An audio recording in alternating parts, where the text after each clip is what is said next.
Hello. We're gonna clean out the brooder today, and it's the first cleaning, so I think it's gonna be pretty easy, honestly.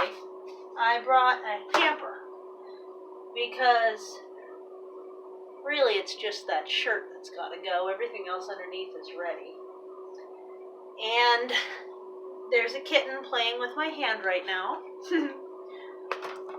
I tidied up their incubator because since there's only 5 of them, that seems like a good holding pen for them. And the lid's right here. So the most common question, come here baby, that I'm getting right now is 5 out of 24 eggs a good hatch rate? And the answer is, oh, come on, honey, you're making it difficult. I'll get the other one then. It's decent. Don't anybody escape now. I go, oh, geez, you are feisty.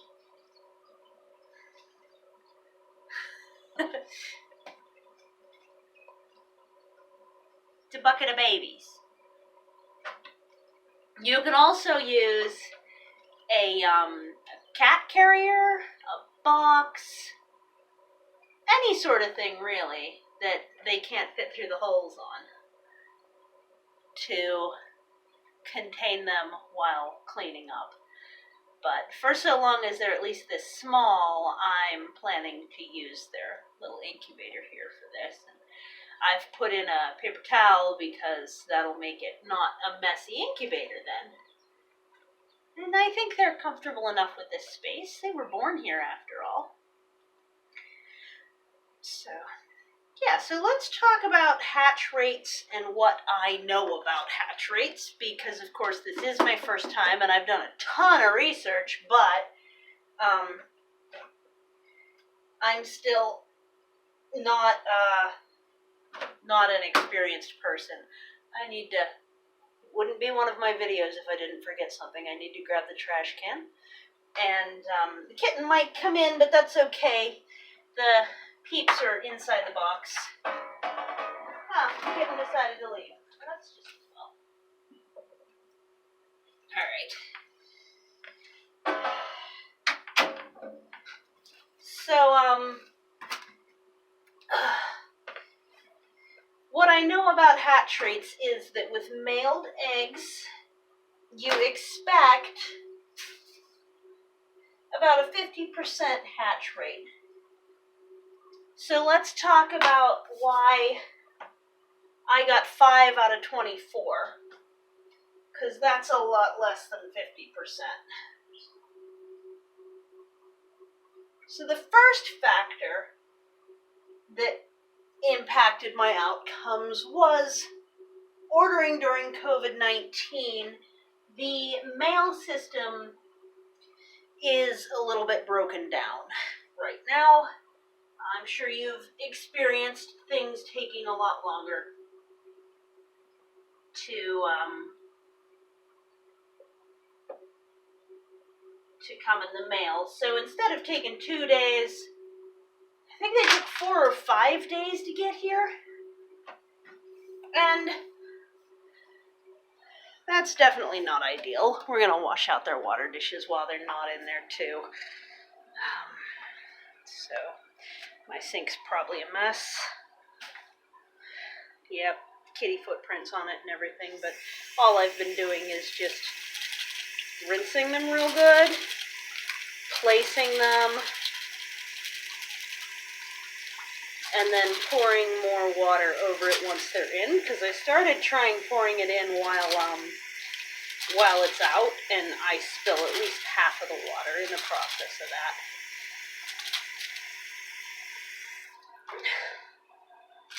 Go.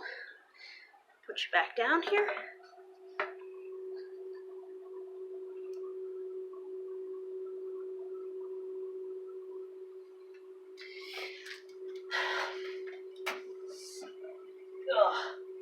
Yeah, so the mail took a really long time compared to what a typical experience with mailed eggs should be under normal circumstances, and we all know that right now is really far from normal. There is really nothing normal about what's going on these days. And the other thing is that me being new to this, I struggled more than anything else with humidity at various points, and a couple of them were more critical than others. One thing that they say happens a lot is if you keep too high of a humidity early on, then you'll have more trouble because they'll grow too big to be able to crack out of their shells.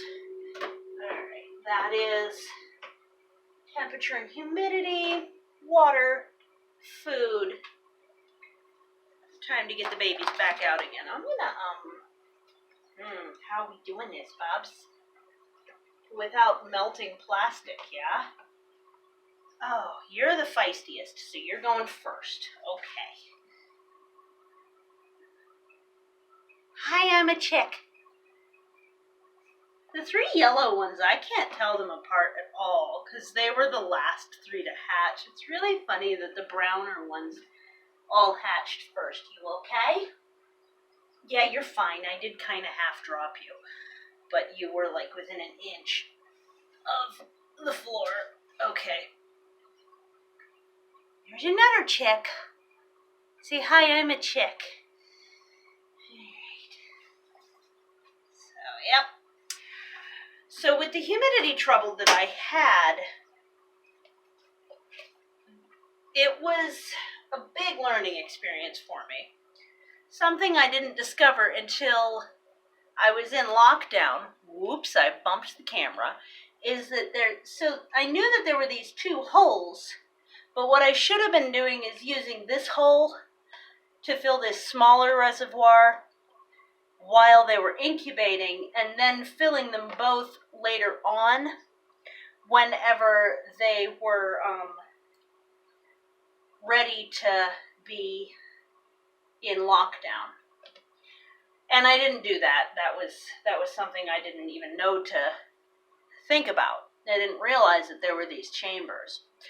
So then the other thing that happened is because they gave up on getting a lower humidity level while they were in the tumblers, I ran into the difficulty that I had no idea still how the humidity would go over days if I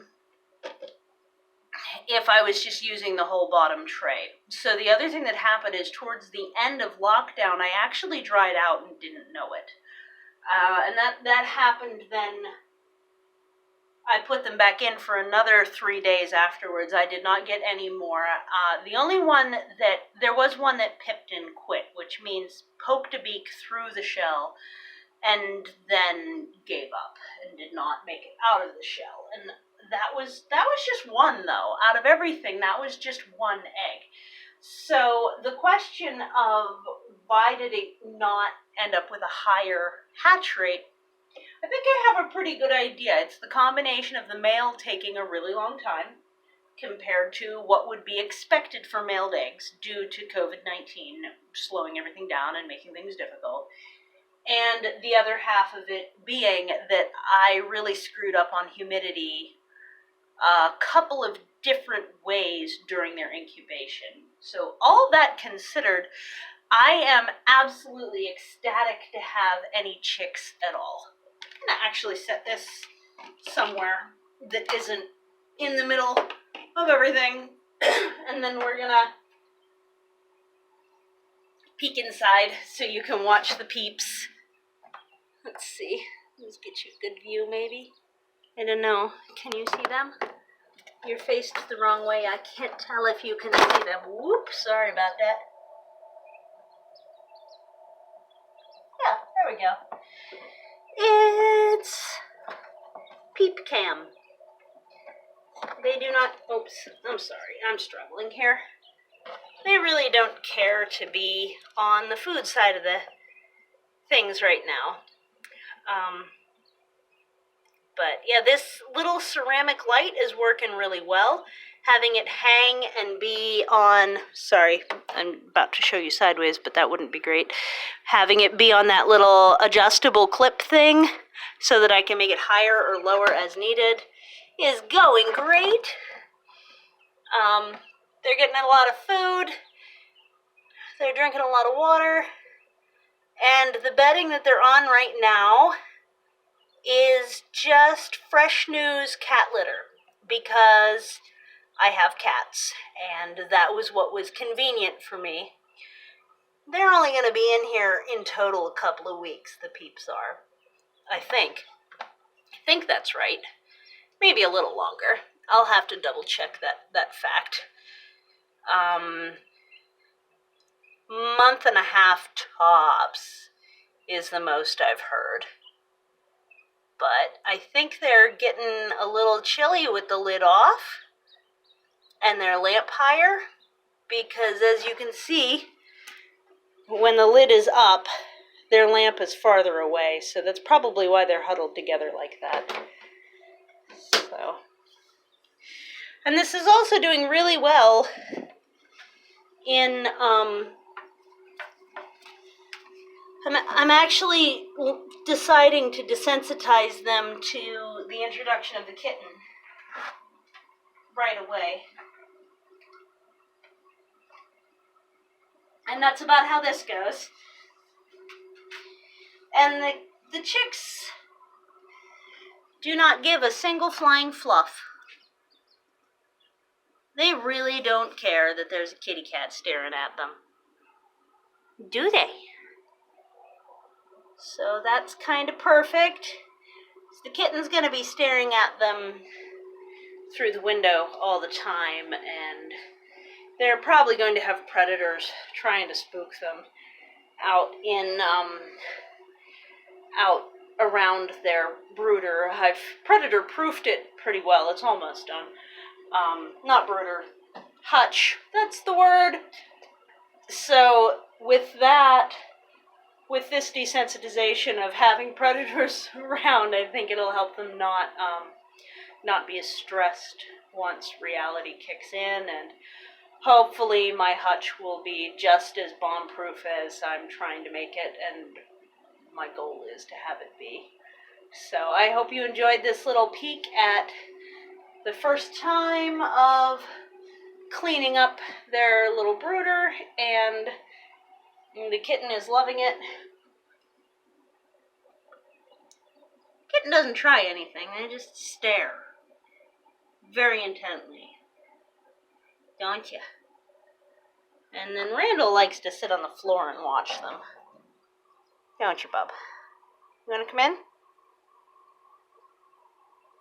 So, yeah, that's how things are going around here. I hope you enjoyed the little sneaky peeky. Take care. Bye.